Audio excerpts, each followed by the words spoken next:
guys, what's up? It's me. I am back for another read. I hope you guys are doing well. I need to get my phone on the try.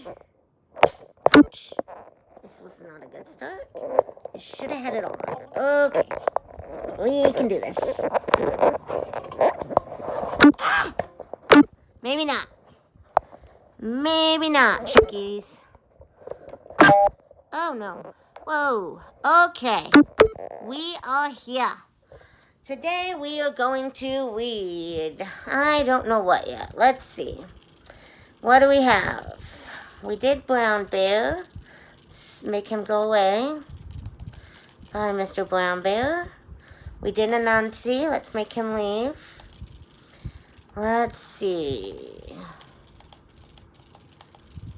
We just did Check a Boom. Let's see. Curious George, Goodnight Moon.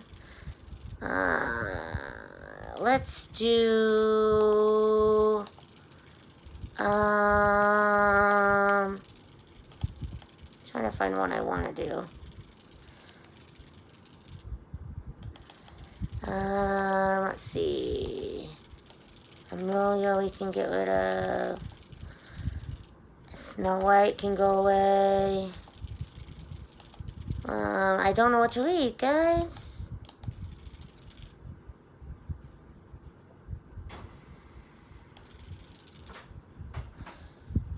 Let's read.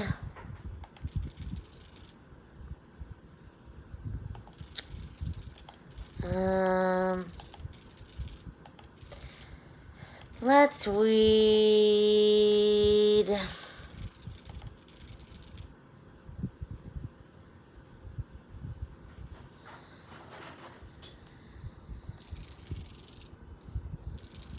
The Story of Ferdinand.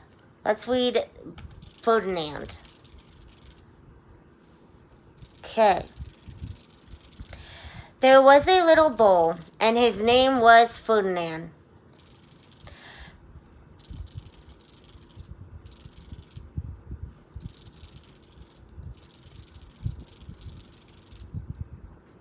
All the other little bulls he lived with would run and jump and butt their heads together. But not Ferdinand. He liked to sit just quietly and smell the flowers. He had a favorite spot out in the pasture under a cork tree. It was his favorite tree, and he would sit in its shade all day and smell the flowers. Smoke billows up from the castle in the hills. Ferdinand extends his leg and lifts his hoof to block his face. He turns his head away from his mother. Sometimes his mother, who was a cow, would worry about him. She was afraid he would be lonesome all by himself.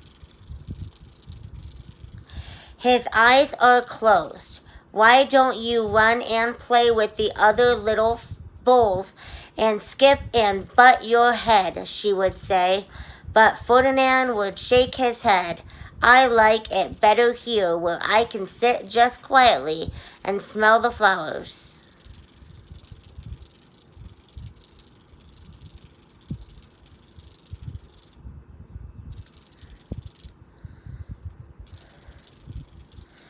His mother saw that he was not lonesome, and because she was an understanding mother, even though she was a cow, she let him just sit there and be happy.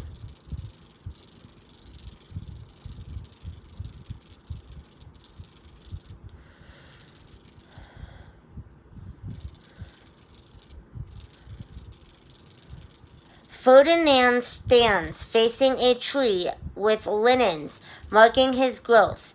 1 week, 3 months, 1 year, 2 years. He is very muscular and his neck is thick. A vulture is perched at the top of the stump, watching Ferdinand. As the years went by, Ferdinand grew and grew until he was very big and strong. All the other bulls who had grown up with him in the same pasture would fight each other all day. They would butt each other and stick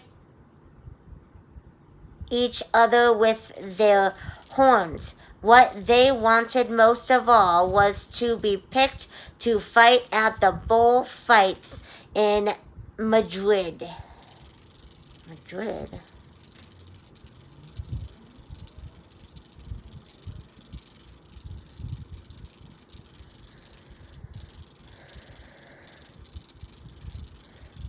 But not Ferdinand. He still liked to sit just quietly under the cork tree and smell the flowers.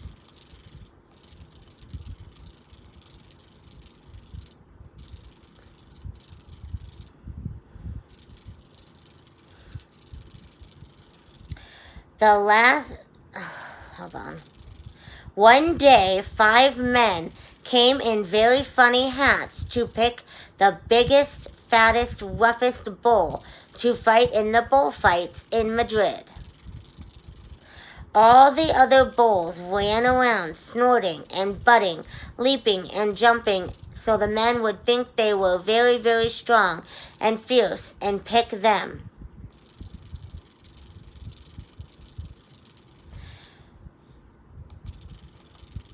Ferdinand knew that they wouldn't pick him, and he didn't care, so he went out to his favorite cork tree to sit down. He didn't look where he was sitting, and instead of sitting on the nice cork grass in the shade, he sat on a bumblebee. Well, if you were a bumblebee and a bull sat on you, what would you do? You would sting him, and that is just what that bee did to Ferdinand. Wow, did it hurt! Ferdinand jumped up with a snort. He ran around puffing and snorting, butting and pawing the ground as if he were crazy.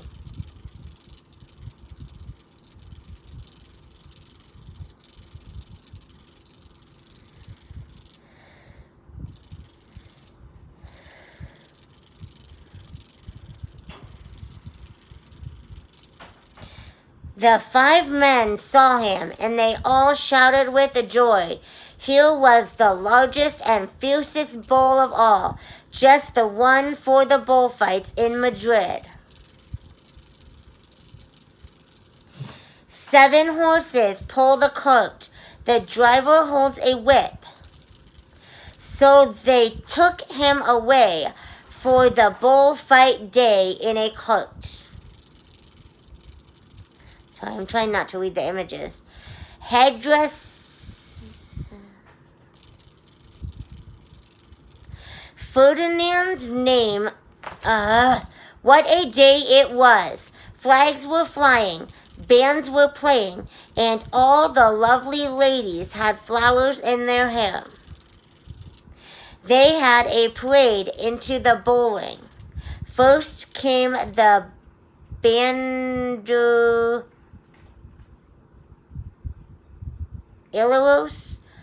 with long, sharp pins of ribbon on them to stick in the bull and make him mad.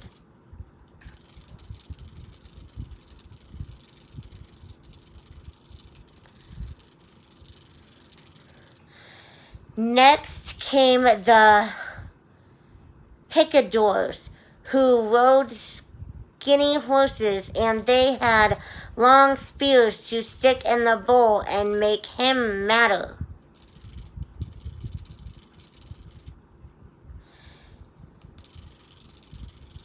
Then came the matador, the proudest of all. He thought he was very handsome and bowed to the ladies. He had a red cape and a sword and was supposed to stick the bull last of all.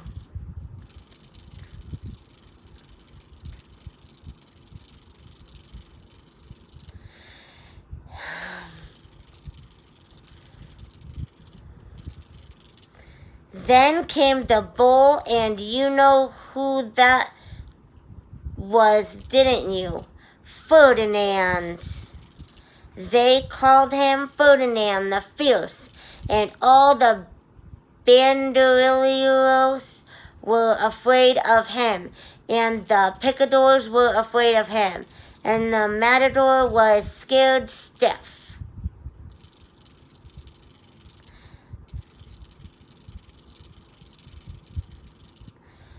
Ferdinand ran to the middle of the ring, and everyone shouted and clapped because they thought he was going to fight fiercely and butt and snort and kick his horns around.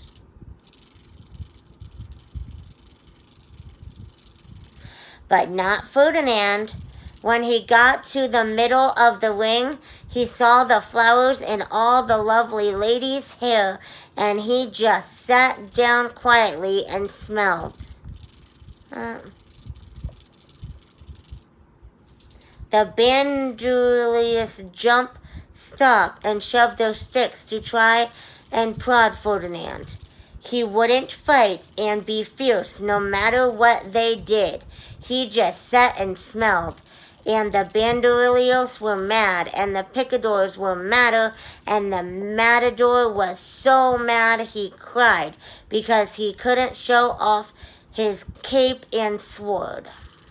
So they had to take Ferdinand home.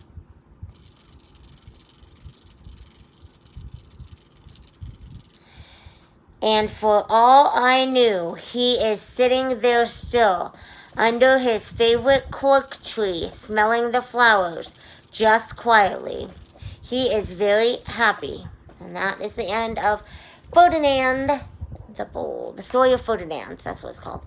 Sorry if I stumbled a little bit. A lot of these books have images, and it's hard to skip over the images. I wish they would just take the images out, but they don't. That is the story of Ferdinand.